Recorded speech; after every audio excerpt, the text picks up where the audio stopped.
Hello friends, ಇವತ್ತಿನ ಸಂಚಿಕೆಯಲ್ಲಿ ಏನಾಯಿತು ಅಂತ ನೋಡ್ಕೊಂಡು ಬರೋಣ ಬನ್ನಿ. ಕಾಂತಲಕ್ಷ್ಮಿ ಮತ್ತು ಅವರ ಅಕ್ಕ ಯಾವ ಕಡೆ ಹೋಗೋದು ಅಂತ ಈ ಕಡೆ ಹೋಗೋಣ ಬಾ ಅಂತ ಹೋಗುವಾಗ ಮೋನಿಕಾ ಆಚೆ ಕಡೆ ನೋಡ್ತಾ ಜ್ಯೂಸ್ ತರ್ತಾ ಇದ್ದಳು. ಅವರಿಗೆ ಡಿಕ್ಕಿ ಹೊಡಿತಾಳೆ. ನಾನು ವೇಟರ್ಸ್ ಅಂತಾಳೆ ಮೋನಿಕಾ. ನಾವು ಜೋಕರ್ಸ್ ಅಂತಾರೆ ಕಾಂತಲಕ್ಷ್ಮಿ. ಜೋಕರ್ಸಾ ಅಂತ ಮೋನಿಕಾ ಅಲ್ಲಿಂದ ಹೋಗ್ತಾಳೆ. ನಾವು ಅವಳನ್ನು ಏನೂ ಕೇಳಿಲ್ಲ, ಆದರೂ ವೇಟರ್ಸ್ ಅಂತ ಯಾಕೆ ಹೇಳಿದ್ಲು ಅಕ್ಕ ಅಂತಾರೆ ಕಾಂತಲಕ್ಷ್ಮಿ. ನಮ್ಮನ್ನು ಅವಳು ಏನೂ ಕೇಳಿಲ್ಲ, ಆದರೂ ನಾವು ಜೋಕರ್ಸ್ ಅಂತ ಹೇಳಲಿಲ್ವಾ ಅಂತಾರೆ ಅಕ್ಕ. ಒಂದು ವೇಳೆ ಅವಳು ಏನಾದರೂ ನಮ್ಮ ಥರನೇ ವೇಷ ಹಾಕ್ಕೊಂಡು ಬಂದಿದ್ದಾಳಾ ಅಂತ ಕಾಂತಲಕ್ಷ್ಮಿ ಅವಳನ್ನೇ ನೋಡ್ತಾ ಹೋಗ್ತಾರೆ.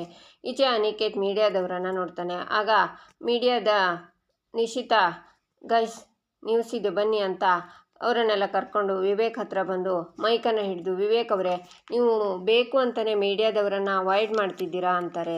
ನಾನು ಯಾರನ್ನು ಅವಾಯ್ಡ್ ಮಾಡ್ತಿಲ್ಲ, ನಿಮ್ಗೆ ಹಾಗೆ ಅನಿಸಿದರೆ ಅದು ನನ್ನ ತಪ್ಪಲ್ಲ ಅಂತಾನೆ ವಿವೇಕ್. ಸರಿ, ಹಾಗಿದ್ರೆ ಇಷ್ಟೊತ್ತಾದರೂ ನಿಮ್ಮ ವೈಫ್ ಇಲ್ಲಿಗೆ ಬಂದಿಲ್ವಲ್ಲ, ಇದರ ಅರ್ಥ ಏನು ಅಂತ ಅರೆ ನಿಶಿತಾ, ನಾವು ಹೇಳೋ ಅರ್ಥಗಳಿಗಿಂತ ನೀವು ಸೃಷ್ಟಿ ಮಾಡೋ ಫೇಕ್ ಅರ್ಥಗಳು ತಾನೇ ವೈರಲ್ ಆಗೋದು, ಇವಾಗಲೂ ಅದನ್ನೇ ಮಾಡಿ ಅಂತಾನೆ ವಿವೇಕ್. ಮಿಸ್ಟರ್ ವಿವೇಕ್, ನೀವು ತುಂಬ ಫ್ರಸ್ಟ್ರೇಟ್ ಆಗಿದ್ದೀರಾ ಅನಿಸ್ತಿದೆ. ದಯವಿಟ್ಟು ನಾವು ಕೇಳೋ ಪ್ರಶ್ನೆಗಳಿಗೆ ಉತ್ತರ ಕೊಡಿ. ನೋಡಿ ವಿವೇಕ್ ಅವರೇ, ಇಷ್ಟು ಅದ್ದೂರಿ ರಿಸೆಪ್ಷನಲ್ಲಿ ಗಂಡ ಒಬ್ಬನೇ ಬಂದು ಹೆಂಡತಿ ನಾಪತ್ತೆಯಾಗಿದ್ದಾಳೆ ಅಂದರೆ ಏನರ್ಥ?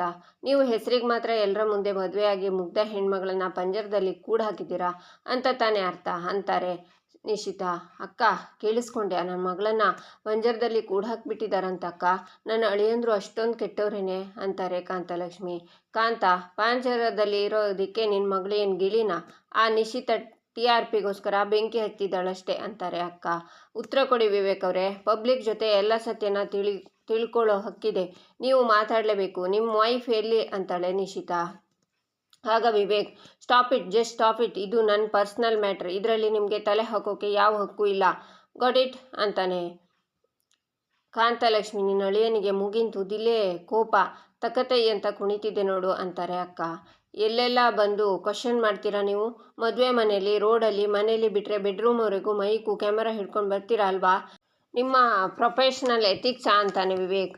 ಅಣ್ಣ ದಯವಿಟ್ಟು ನೀನು ಶಾಂತವಾಗಿರೋಣ ಅಂತಾನೆ ಶ್ಯಾಮ್. ಆಗ ಅನಿಕೇತ್ ಬಂದು, ಕಂಟ್ರೋಲ್ ಯುವರ್ ಸೆಲ್ಫ್ ವಿವೇಕ್, ಮನೆ ವಿಷಯ ಮನೆ ಒಳಗಡೆ ಇರುವವರೆಗೂ ಅದು ಮಾತ್ರ ಪರ್ಸನಲ್. ಒಂದು ಸಲ ಅದು ಪಬ್ಲಿಕ್ ಆದರೆ ಅದು ನಮ್ಮ ಕೈ ಮೀರಿ ಹೋದ ಹಾಗೆಯೇ. ಮೀಡಿಯಾ ಮುಂದೆ ಹೇಗೇಗೋ ಮಾತಾಡಬೇಡ ಅಂತಾನೆ. ವಾಟ್ ನಾನ್ಸೆನ್ಸ್, ನಾನೇನು ತಪ್ಪು ಮಾಡಿದ್ದೀನಿ ಅಂತ ಕೇರ್ಫುಲ್ಲಾಗಿ ಮಾತಾಡಬೇಕು ಅಂತಾನೆ ವಿವೇಕ್. ಕ್ಷಮಿಸಿ ಮೇಡಮ್, ಅಣ್ಣ ಸ್ವಲ್ಪ ಒತ್ತಡದಲ್ಲಿದ್ದಾರೆ, ಅತ್ತಿಗೆ ರೆಡಿ ಆಗ್ತಿದ್ದಾರೆ, ಇನ್ನೇನು ಕೆಲವೇ ಹೊತ್ತಲ್ಲಿ ಬರ್ತಾರೆ ಅಂತಾನೆ ಶ್ಯಾಮ್. ಹಾಂ, ನಾನು ಆಗಲೇ ಹೇಳಿದ್ನಲ್ಲ, ಹೆಣ್ಮಕ್ಳು ರೆಡಿ ಆಗೋದಕ್ಕೆ ಸ್ವಲ್ಪ ಟೈಮ್ ತಗೊಳುತ್ತೆ ಅಂತ.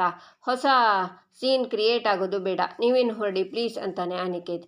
ಬನ್ನಿ ಅಂತ ನಿಶಿತಾ ಹೋಗ್ತಾಳೆ. ಈಚೆ ಅಕ್ಕ ಅಂತಾರೆ ಕಾಂತ. ತಂಗಿ ಅಂತಾರೆ ಅಕ್ಕ. ನನಗೆ ಭಯ ಆಗ್ತಿದೆ ಅಂತಾರೆ ಕಾಂತಲಕ್ಷ್ಮಿ. ನನಗೂ ಬೇಜಾರಾಗ್ತಿದೆ ಅಂತಾರೆ ಅಕ್ಕ. ಯಾಕೆ ಬೇಜಾರು ಅಂತಾರೆ ಕಾಂತಲಕ್ಷ್ಮಿ. ನಮ್ಮ ಗೌರಿ ಇನ್ನೂ ಬಂದಿಲ್ವಲ್ಲ ಅಂತ ಅಂತಾರೆ ಅಕ್ಕ. ಅಳಿಮಯ್ಯ ಎಲ್ಲರ ಮುಂದೆ ಹೀಗೆ ರೇಗ್ತಾರೆ ಅಂದರೆ ಅಂತ ಕಾಂತಲಕ್ಷ್ಮಿ ಹೇಳುವಾಗ, ಪಾಪ ನಮ್ಮ ಗೌರಿ ಮುಗ್ದೆ, ಅವಳ ಮುಂದೆ ಹೇಗಿರ್ತಾರೋ ಏನೋ ಅಂತಾರೆ ಅಕ್ಕ. ನೀನು ಸುಮ್ಮನಿರು, ಹೆದರಿಸ್ಬೇಡ ಅಂತಾರೆ ಕಾಂತಲಕ್ಷ್ಮಿ. ಈಚೆ ಅನನ್ಯ ಬಂದು, ಬಾವ ದೊಡ್ಡ ಪ್ರಾಬ್ಲಮ್ ಆಗೋಗಿದೆ ಅಂತಾಳೆ. ಆಗ ವಿವೇಕ್, ಏನಾಯಿತು ಅಂತಾನೆ. ಅದು ಮದುಮಗಳು ಅಂತಾಳೆ ಅನನ್ಯ. ಮದುಮಗಳಿಗೇನಾಯಿತು ಅಂತಾನೆ ವಿವೇಕ್. ಅವಳು ರೂಮಲ್ಲೆಲ್ಲೂ ಕಾಣಿಸ್ತಿಲ್ಲ ಬಾವ ಅಂತಾಳೆ ಅನನ್ಯ. ವಾಟ್, ರೂಮಲ್ಲಿಲ್ವಾ? ಸರಿಯಾಗಿ ನೋಡ್ದಾ ಅಂತಾನೆ ವಿವೇಕ್. ನಾನು ಎಲ್ಲ ಕಡೆ ನೋಡಿದೆ ಬಾವ, ಬಟ್ ಎಲ್ಲೂ ಕಾಣಿಸ್ತಿಲ್ಲ ಅವಳು ಅಂತಾಳೆ ಅನನ್ಯ. ಒಬ್ಳು ನಂಬಿಸಿ ನನ್ನ ಜೀವನ ಹಾಳು ಮಾಡಿದ್ಲು, ಇನ್ನೊಬ್ಳು ಎಲ್ಲರ ಮುಂದೆ ನನ್ನ ಮರ್ಯಾದೆ ಹಾಳು ಮಾಡ್ತಿದ್ದಾಳೆ ಅಂದರೆ ಈ ರಿಸೆಪ್ಷನ್ ಅವಳಿಗೆ ನಾಟಕ. ಇವಳು ಕೂಡ ಓಡಿ ಹೋದ್ಲಾ ಅಂತಾನೆ ವಿವೇಕ್. ಅವಳು ಆ ಥರ ಓಡಿ ಹೋಗೋ ಹುಡುಗಿ ಅಲ್ಲ, ಅವಳು ಮಾತಲ್ಲಿ ಸುಳ್ಳಿರಲಿಲ್ಲ, ಅವಳ ಕಣ್ಣಲ್ಲಿ ಸತ್ಯ ಕಂಡಿದ್ದೀನಿ. ನನಗೆ ಅನಿಸುತ್ತೆ ಅವಳಿಗೇನೋ ತೊಂದರೆ ಆಗಿದೆ ಅಂತ ಅಂತಾರೆ ಅಜ್ಜಿ. ಎಲ್ಲರೂ ಬಂದು ಅವಳು ಕಾಣಿಸ್ತಿಲ್ಲ ಅಂದರೆ ಎಲ್ಲರ ಮುಂದೆ ನನ್ನ ಮರ್ಯಾದೆ ಕಳಿಬೇಕು ಅಂತಾನೆ ಎಲ್ಲೋ ಹೋಗಿದ್ದಾಳೆ ಅಂತಾರೆ ಸರಿತಾ ಅವಳು ಅಂಥ ಹುಡುಗಿ ಅಲ್ಲ ಅಂತಾರೆ ಅಜ್ಜಿ. ಅತ್ತೆ, ಮದುವೆಗೆ ಬರದೇ ಇರೋರೆಲ್ಲ ಇವತ್ತಿನ ಪ್ರೋಗ್ರಾಮ್ಗೆ ಬಂದಿದ್ದಾರೆ, ಎಲ್ಲರ ಮುಂದೆ ನಮ್ಮ ಮಾನ ಕಳಿಬೇಕು ಅಂತಾನೆ ಎಲ್ಲೋ ಹೋಗಿದ್ದಾಳೆ, ಬೇಕಿದ್ರೆ ನೋಡ್ತೀರಿ ಅತ್ತೆ, ಅವಳು ಬರಲ್ಲ ಅಂತಾಳೆ ಸರಿತಾ. ಈಚೆ ನಿಶಿತಾ ಮತ್ತೆ ವಿವೇಕ್ ಹತ್ರ ಬಂದು, ವಿವೇಕ್ ಅವರೇ, ಈಗ ನಿಮ್ಮ ಮನೆಯವರೇ ಹೇಳ್ತಿದ್ದಾರೆ ಮದುವೆ ಹೆಣ್ಣು ಕಾಣಿಸ್ತಿಲ್ಲ ಅಂತ, ಈಗ ರಿಸೆಪ್ಷನಲ್ಲಿ ನೀವೊಬ್ಬರೇ ಕೂತಿದ್ದೀರಾ ಅಥವಾ ಮದುಮಗಳು ಬಂದೇ ಇಲ್ಲ ಅಂತ ನಾನು ಅನೌನ್ಸ್ ಮಾಡಲಾ ಮಾತಾಡಿ ಸರ್ ಅಂತಾಳೆ. ಬರ್ತಾರೆ ಮೇಡಮ್, ಅವ್ರು ಇಲ್ಲೇ ಇದ್ದಾರೆ ಅಂತಾನೆ ಅನಿಕೇತ್. ಏನು, ಮದುಮಗಳು ಇಲ್ಲೇ ಎಲ್ಲೋ ಇದ್ದಾರಾ? ಹಾಗಿದ್ರೆ ಇಲ್ಲಿಗೆ ಯಾಕೆ ಬಂದಿಲ್ಲ? ಇದು ಅತಿಥಿಗಳಿಗೆ ಮಾಡ್ತಾ ಇರುವ ಅವಮಾನ ಅಲ್ವಾ? ಉತ್ತರ ಕೊಡಿ ವಿವೇಕ್ ಅವರೇ. ಮನೆಯವರು ಅವರು ಇಲ್ಲ ಅಂತ ಹೇಳಿದ ಮೇಲೂ ನಿಮ್ಮ ಮಾತಿನ ಅರ್ಥ ಏನು? ಇನ್ನು ಯಾವಾಗ ಬರ್ತಾರವರು? ಅವರು ಇಲ್ಲೇ ಎಲ್ಲೋ ಇದ್ದಿದ್ರೆ ವೇದಿಕೆ ಮೇಲೆ ಬರಬೇಕಾಗಿತ್ತಲ್ವ? ಇನ್ನು ಅವರು ವೇದಿಕೆ ಮೇಲೆ ಬಂದಿಲ್ಲ ಅಂತ ಹೇಳಿದರೆ ಅವರಿಗೇನೋ ಆಗಿದೆ ಅಂತ ತಾನೇ ಅರ್ಥ. ಮಿಸ್ಟರ್ ವಿವೇಕ್, ನಿಮ್ಮ ವೈಫ್ ನಿಜವಾಗ್ಲೂ ಸೇಫ್ ಆಗಿದ್ದಾರಾ? ಮಾತಾಡಿ ಸರ್. ರಿಸೆಪ್ಷನ್ನಿಗೆ ಮ್ಯಾನ್ ಶೋ ಕೊಡೋಕೆ ಬಂದಿದ್ದೀರಾ ಅಂದರೆ ಇಲ್ಲೇ ಅರ್ಥ ಆಗುತ್ತೆ ಅವರಿಗೇನೋ ಅಪಾಯ ಆಗಿದೆ ಅಂತ. ಉತ್ತರ ಕೊಡಿ ಸರ್. ದೀನಾ ಬಂದು, ಸರ್ ಚಕ್ರವರ್ತಿ ನೀವು ಮಾತಾಡಿ, ನಿಮ್ಮ ಮಗನ ಥರ ನೀವು ಸೈಲೆಂಟ್ ಆಗಬೇಡಿ. ಸರಿತಾ ಮೇಡಮ್ ನೀವು ಮಾತಾಡ್ಬೋದು ಅಂತಾಳೆ ನಿಶಿತಾ.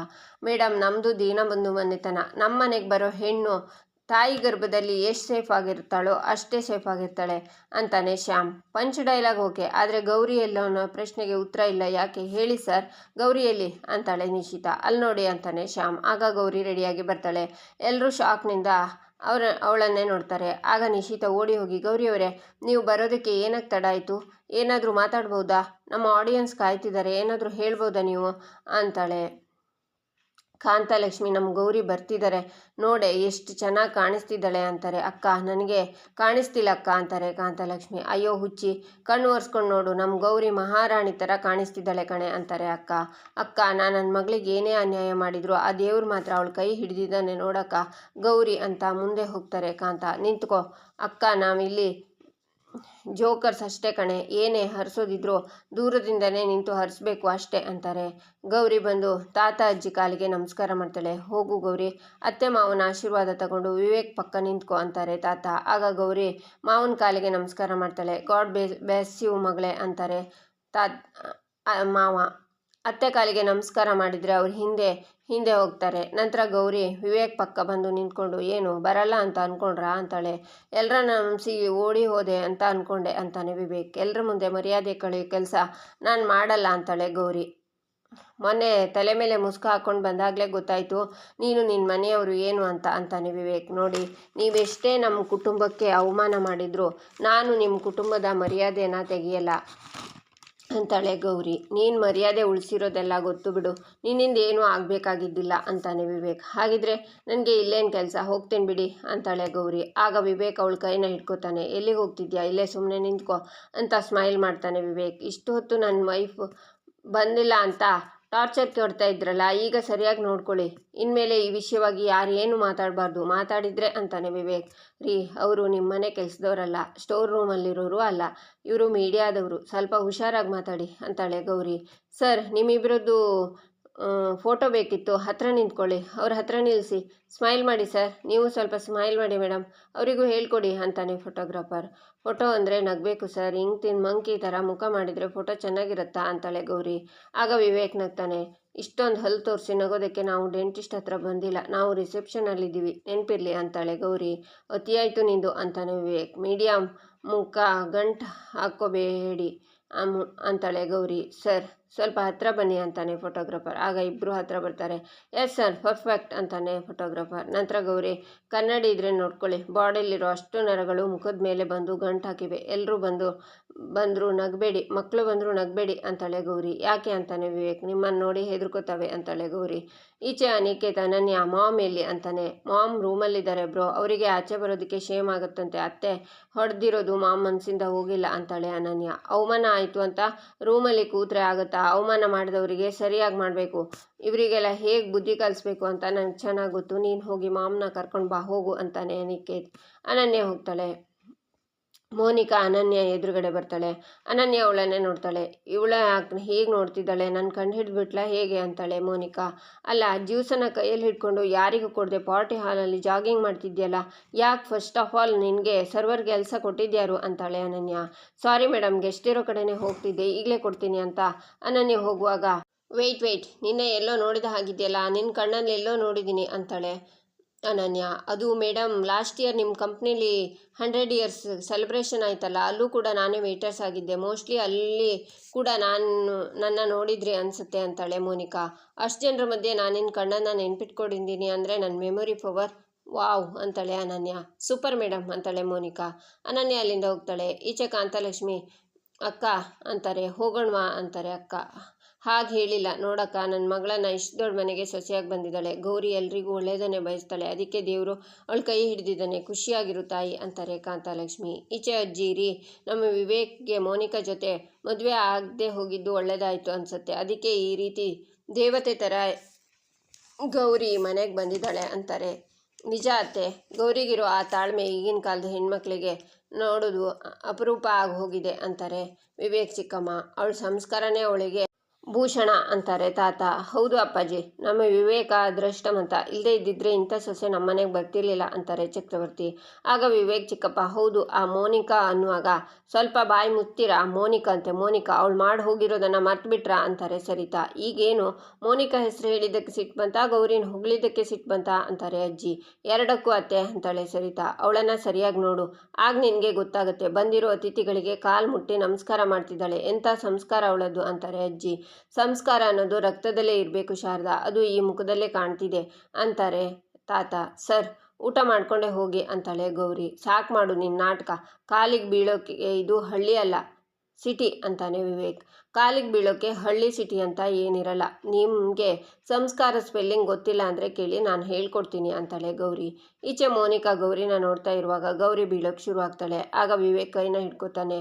ಬೀಳ್ತೀನಿ ಅಂತ ಹಿಡ್ಕೊಂಡ್ರಾ ಅಂತಾಳೆ ಗೌರಿ. ನೀನು ಇಲ್ಲಿ ಬಿದ್ದರೆ ಜನ ನಾನೇ ಬೀಳಿಸ್ದೆ ಅನ್ಕೋತಾರೆ, ಸೊ ನೀನು ಬಿದ್ದರೆ ನನಗೆ ಮರ್ಯಾದೆ ಇರಲ್ಲ ಅಂತಾನೆ ವಿವೇಕ್. ಮತ್ತೆ ನಾನು ಬಿದ್ದರೆ ಅಂತಾಳೆ ಗೌರಿ. ತುಂಬ ಖುಷಿ ಪಡ್ತೀನಿ, ಇವತ್ತಿನ ಫಸ್ಟ್ ಸೀನ್ ಅನ್ಕೋತೀನಿ ಅಂತಾನೆ ವಿವೇಕ್. ಮೋನಿಕಾ ವಿವೇಕ್ ಗೌರಿನ ನೋಡಿ ಹೊಟ್ಟೆ ಉರಿ ಪಡ್ತಾಳೆ. ಈಚೆ ಸದ್ಗುಣ ಬಂದು ಕಾಂತಲಕ್ಷ್ಮಿ ಹತ್ರ, ಎಲ್ಲಿಗೆ ಹೋಗ್ತಿದ್ದೀರಾ? ಸ್ಟೇಜ್ ಮೇಲೆ ನೆಕ್ಸ್ಟ್ ಪರ್ಫಾರ್ಮೆನ್ಸ್ ನಿಮ್ಮದೇ ಅಂತಾನೆ. ಅಯ್ಯೋ ನನಗೇನು ಬರಲ್ವಲ್ಲ ಅಂತ ಕಾಂತಲಕ್ಷ್ಮಿ ಟೆನ್ಷನ್ ಆಗ್ತಾರೆ. ಆಗ ಮಕ್ಕಳು ಬಂದು ಅವ್ರ ಜೊತೆ ಡ್ಯಾನ್ಸ್ ಮಾಡ್ತಾರೆ. ಗೌರಿ ಜೋಕರ್ನ ನೋಡಿ, ಜೋಕರ್ ವೇಷದಲ್ಲಿರೋದು ನಮ್ಮ ಅಮ್ಮನ ಥರ ಕಾಣ್ತಿದ್ದಾರಲ್ಲ ಅಂತಾಳೆ. ಇಲ್ಲಿಗೆ ಈ ಸಂಚಿಕೆ ಮುಕ್ತಾಯವಾಗುತ್ತೆ. ಮುಂದಿನ ಸಂಚಿಕೆಗಾಗಿ ನಮ್ಮ ಚಾನಲನ್ನು ನೋಡಿ, ಸಬ್ಸ್ಕ್ರೈಬ್ ಮಾಡಿ, ಲೈಕ್ ಮಾಡಿ, ಸಪೋರ್ಟ್ ಮಾಡೋದನ್ನು ಮರಿಬೇಡಿ.